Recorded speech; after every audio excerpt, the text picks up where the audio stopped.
So here we are under the vehicle, and what we're going to do now is go step by step on how to remove the exhaust system. The first thing we're going to pull apart is we're going to separate the rear muffler from the remainder of the exhaust system. There's going to be two 8mm bolts over here, or nuts, that you're going to remove that hold the mounts, and there's going to be 4 on this side. Then what you're going to do is disconnect the 4 bolts right here at the flanges, and then the rear muffler will come off. Now, in order to get the center section out of the vehicle, we've got to remove the cross brace. To get the cross brace out, we've got to take 3, one on each corner, one in the center, 10mm bolts. We're going to then remove the 4 8mm bolts here and leave the bracket on the center pipe. We're going to leave this area connected since we want to take the whole piece off as a unit. And we're going to take these 4 8mm bolts apart here, and that'll take the entire exhaust system off the vehicle except for the catalytic converters, which that'll be another project. So what we're going to install in this M3 is going to be a complete Super Sprint exhaust system, including race muffler, center resonator, metallic race cats, which are downstream similar to the European models, and the stepped headers. The stepped headers here, the new version stepped headers, will go directly into your section 1 or into the original metallic cats or connecting pipes. The nice thing about these new version headers, they'll also fit right-hand drive cars. Okay, here comes the more difficult part of this exhaust project. That's installing a set of Super Sprint headers. Now, when you do this project, allow yourself about 5 to 6 hours to do this job right. There's a lot of fasteners to disconnect. There's a lot of things you have to be careful of so you get it right. You don't want to damage anything on the car, and you also want to make sure that you don't have to redo anything. So as we're looking on the car here, I've already removed the plastic coil cover, and I've got another video that we've done that explains how to do that. Now, what we're looking to do here, if you get closer to the exhaust manifold here, I'll put a light on it. We're going to remove this heat shield right here. There are 3 bolts. There are 8mm bolts that hold on this heat shield. There's 1, there's 2, and all the way in the back here there's a 3rd one. There's also a 6mm one. It's a 6mm bolt. These are 10mm heads. This will be an 8mm bolt with a 13mm head. Now, what we want to do to make access a little easier, we're going to take the coolant hose off right here, since it's right in the way of the bolt, and then we're going to take the coolant bottle out. To remove the coolant bottle, what you've got a sheet metal screw here I've already disconnected. You're going to disconnect the window washer reservoir filler right over here. It comes to one side. You're going to want to disconnect this line right here that goes, it's the overflow, it's the breather to the radiator on the other side. And then we're going to disconnect the hose that goes right down to the radiator feed line, which is this line right here. Now the whole unit will essentially just lift out of the vehicle. It sits on a little rubber grommet. And what we're going to do is, just for right now, I'm just going to move it over to one side so you can kind of see where we're going here. First thing we're going to do is remove this air pump hose right here. Now, these on both sides have quick disconnects. You just kind of squeeze them right here. You have to squeeze a little firmly, and then they'll pull straight back. And then you'll do the same thing likewise over here. That hose will come out. Now what we want to do, we want to take these bolts out right here. To get them out quickly, you want to use a 1/4-inch drive swivel. But to get them started, to loosen them up, I would recommend using a wrench so you don't damage your swivel assembly. Now, this is a relatively new car, or a relatively low-mile car. I'm going to loosen all 3 of them. I got this one back here.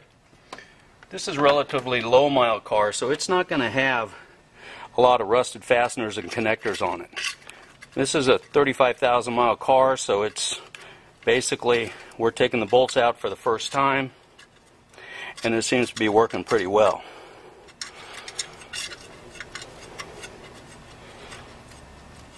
Okay, we've got the 3 bolts out of the heat shield, but it's not going to come out yet. We've got to move it down a ways, but this air derivator valve here needs to come off first. And we're going to take these 2 nuts off here to get those off. Okay, we've loosened the heat shield, and at the back of the heat shield, all 4 of the O2 sensor wires are under a little wire clip.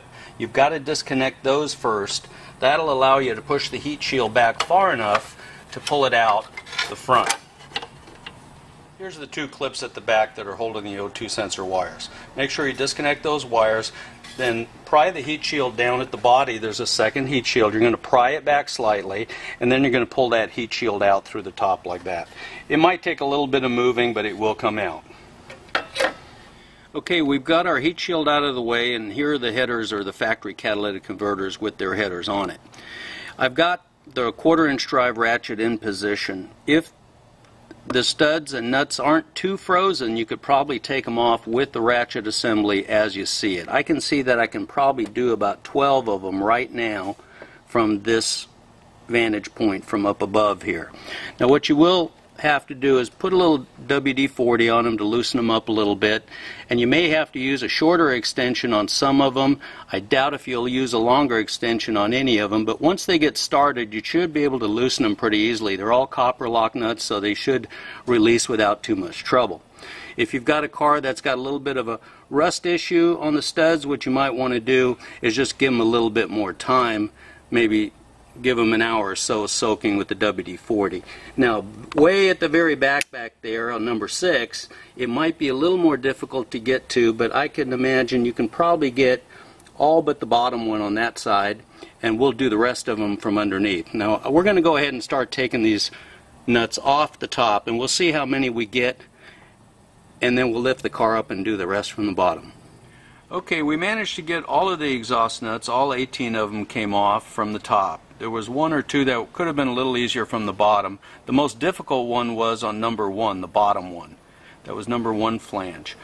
Now, we've pulled the headers back off the head a little bit, and we've only at this point got about 2 hours into the project. First thing you're going to want to do is to remove the little holder that holds the O2 sensor connectors. And it's got looks like it's got 2 6mm nuts holding it down. There's a little plastic clip that goes into a bracket. It'll release. You'll roll the piece over like this, and you'll see that you've got the O2 sensor harness that stays with the vehicle, and then the actual O2 sensor that connects to it and follows along the bracket, and then you'll pull those out one at a time. They'll come out of these little harness pieces just like this. And then what you're going to do is you're going to disconnect them one at a time, and the O2 sensors are labeled. Obviously, the harness piece that connects to it from front to rear is labeled 1 through 4. At the back of the cylinder head, down inside, underneath the cowl, you're going to see that there's the exhaust temperature sensor connector right there. You'll disconnect that also, and then all of the wire harnesses for those sensors will go down the back side of the head, and you'll see from the back side of the head underneath the vehicle that there's plenty of room to pull those wires on through. Okay, now what I've got here is I've fed all the O2 sensor wires and the exhaust temperature wire out the back side underneath the vehicle so they can't get hung up on anything. I've got the 2 cats loose, and I'm feeding them out together and bringing it down. You kind of want to bring them together till you get it out far enough, then you can work with the rear set. That rear set looks like it's ready to come out. There we go. We got the first one out. Here comes the front set. And there we go. Okay, here's what it's going to look like at the side of the cylinder head without the catalytic converters or any kind of headers on it. We've got our exhaust ports there.